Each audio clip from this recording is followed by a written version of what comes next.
देखिए बेसाकोडाइल टैबलेट एक बेहतरीन दवा है, लेकिन अगर आपने इसको गलत तरीके से लिया तो ये आपको नुकसान पहुंचा सकती है।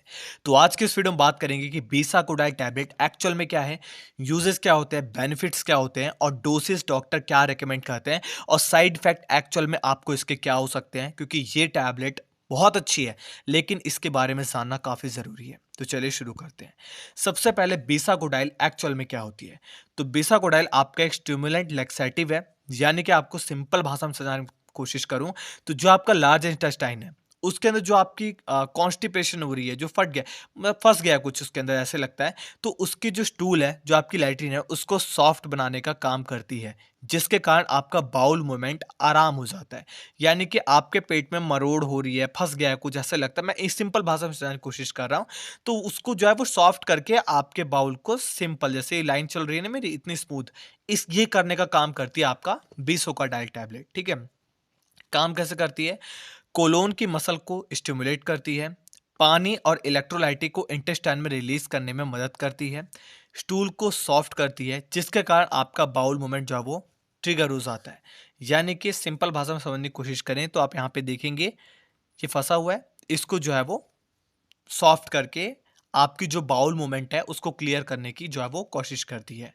तो बेनिफिट्स क्या होते हैं इसके, कब्ज से जल्दी राहत मिल जाती है, पेट हल्का महसूस होता है, आपकी जो रेगुलर बाउल की मूवमेंट है उसमें मदद करती है, आपके सॉफ्ट करती है, आराम करती है, असुविधा सूजन या हैवीनेस हो जाती है, या फिर आप देखते होंगे कि जब इंसान को प्रॉब्लम होती है तो उसको बहुत दिक्कत हो जाती है, मतलब उसके कट लग जाता है, जान लगती है, 2-3 दिन की लैट्रिन नहीं होती है, बहुत सारी चीज़ें होती हैं। तो यहाँ पर इस इन चीज़ों में आपको जो है वो बेनिफिट देती है। तो कब्ज़ की बात कर ली, अगर आपको अचानक कब्ज़ हो जाए, उससे राहत पाने के लिए भी इसका यूज़ किया जाता है। सर्जरी के बाद में बेड रेस्ट में अगर कब्ज़ हो जाए, तभी आपको दी जा सकती है डॉक्टर के द्वारा। प्रेगनेंसी में मैं आपको मना करूँगा, क्यों? क्योंकि आप अपने डॉक्टर से बिल्कुल सलाह लेकर ही इसके बारे में पूछें, मेरी रिक्वेस्ट है। प्रेगनेंसी के दौरान खुद से कोई भी ऐसी चीज़ मत करा करें, वरना आपके ऊपर भी, आपके बच्चे के ऊपर भी नुकसान पहुँच सकता है। तो जहाँ से भी आप दवाई खरीदते हैं, पहले वहाँ से पूछें। अगर आपको वो कहता है कि डॉक्टर से आप पूछ लें, तो आप डॉक्टर से भी जाकर के जो है वो पूछ सकते हैं। बाउल एम्प्टी करने के लिए भी आपको जो है वो ये मेडिकल प्रोसीजर में आपको दी जाती है, जब ज़रूरत पड़ती है डॉक्टर को कि आपका पेट खाली करना है, क्योंकि आपका कोई टेस्ट या फिर कुछ करना होता है। तो कौन ले सकता है, एडल्ट और 6 साल से बड़े बच्चे इसको ले सकते हैं, लेकिन डॉक्टर के सलाह के अनुसार। नोट, सबसे इंपॉर्टेंट चीज, ये रोज रोज लेने वाली दवा नहीं है, शॉर्ट टर्म यूज के लिए ही आपको दी जाती है। तो प्लीज मेरी रिक्वेस्ट है, इसको अपना डेली बेसिस पे रोज का जो है रोटी दाल ना बनाओ। ठीक है, अब डोसेस की बात कर लेते हैं। तो डोसेज इसके अंदर जो डॉक्टर रेकमेंड करते हैं, मैं यहाँ पे डॉक्टर की बात कर रहा हूँ, ये आपको आपके जो डॉक्टर है या फिर जहां से भी आप दवा खरीदेंगे एक वेल रेपुटेटेड बंदे से या फिर जगह से, आप उससे पूछ लें कि मैं किस डॉक्टर से पूछूं, या फिर वो भी आपको जनरल इंफॉर्मेशन दे सकता है। लेकिन जो डॉक्टर मरीज को रेकमेंड करते हैं वो क्या होती है, 5 mg भी देते हैं, कभी कभार 10 mg, यानी कि 2 टैबलेट भी, वो अपने हिसाब से जो है वो देखते हैं कितना सीवियरिटी है। रात को सोने से पहले पानी के साथ लेने को जो है वो डॉक्टर कहते हैं। इफेक्ट इसका 6 से 12 घंटे में असर दिखाता है। रोज यूज ना करें, जरूरत करने पर ही इसको दिया जाता है डॉक्टर के द्वारा भी।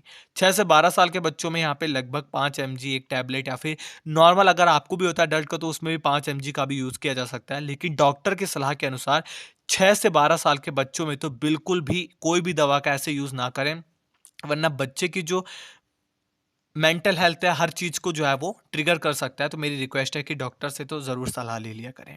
इंपॉर्टेंट नोट, डोज पेशेंट की कंडीशन, एज और रेस्पॉन्स के हिसाब से डॉक्टर दी जाती है, तो डॉक्टर से सलाह जरूर ले लें। या फिर जहां से आप दवा लेते हैं, अगर वो वेल रेपुटेटेड है बंदा, या फिर किसी हॉस्पिटल या फिर डॉक्टर के आसपास के अंदर में आप दवाई लेते हैं, या फिर वो बंदा वहीं पे केमिस्ट की या फिर कोई भी दुकान खोला है, तो उससे भी आप पूछ लेंगे, तो वो भी आपको जनरल इंफॉर्मेशन जो है वो दे देता है। अगर डोज मिस हो जाए, तो अगर डोज लेना भूल गए, तो याद आते ही इसको ले लें, लेकिन उसको डबल ना करें कि एक साथ आप लोग ज़्यादा जो है वो ले लें। जैसे आपको 10 mg कही गई थी, तो 2 टैबलेट ऐसे हो गए, आप 4 लेने की कोशिश करें, ऐसा बिल्कुल ना करें। डबल डोज लेने की कोई ज़रूरत नहीं है, आप अपने डोज को जो है वो ध्यान रखने की कोशिश करें।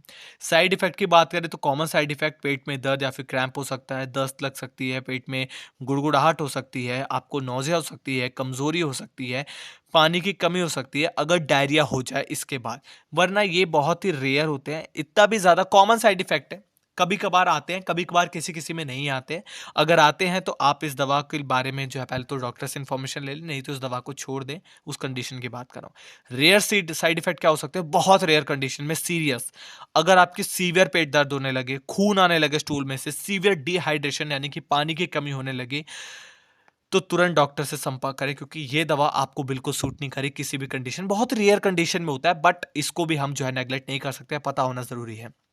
ज़रूरी सावधानियाँ, डॉक्टर की सलाह के बिना 1 हफ्ते से ज़्यादा इसको यूज़ नहीं करते हैं। जैसे कि बात करें, आप गए किसी भी प्रैक्टिशनर या फिर आप अपने आस-पास जो भी आपके क्लिनिक पे बैठे रहते हैं ना, उनसे आप पूछ लिए, आपको उन्होंने दवा दे दी, उन्होंने कहा ठीक है आप ले लें, लेकिन आपको आराम नहीं मिल रहा है, तो आप किसी हॉस्पिटल के बेस्ट डॉक्टर से मिलने की कोशिश करें। अगर पेट में तेज़ दर्द हो रहा है, उल्टी या फिर ब्लड आ रहा है, तो उस कंडीशन में डॉक्टर से ज़रूर मिलें। बच्चों की पहुँच से दूर रखें। डिहाइड्रेशन से बचने के लिए पानी और फाइबर रिच डाइट लें, मतलब फाइबर रिच आप बहुत सारी चीज़ें हैं वो ले सकते हैं, ठीक है? लेकिन घोल के पीने वाली लें, डिहाइड्रेशन नहीं होना चाहिए आपको। प्रेग्नेंट या फिर ब्रीस्ट फीडिंग जो वुमेन है, वो बिल्कुल भी सलाह लिए बिना डॉक्टर से ना लें, क्योंकि आपकी जान तो है ज़रूरी है, आपके बच्चे की भी जान ज़रूरी है, ठीक है?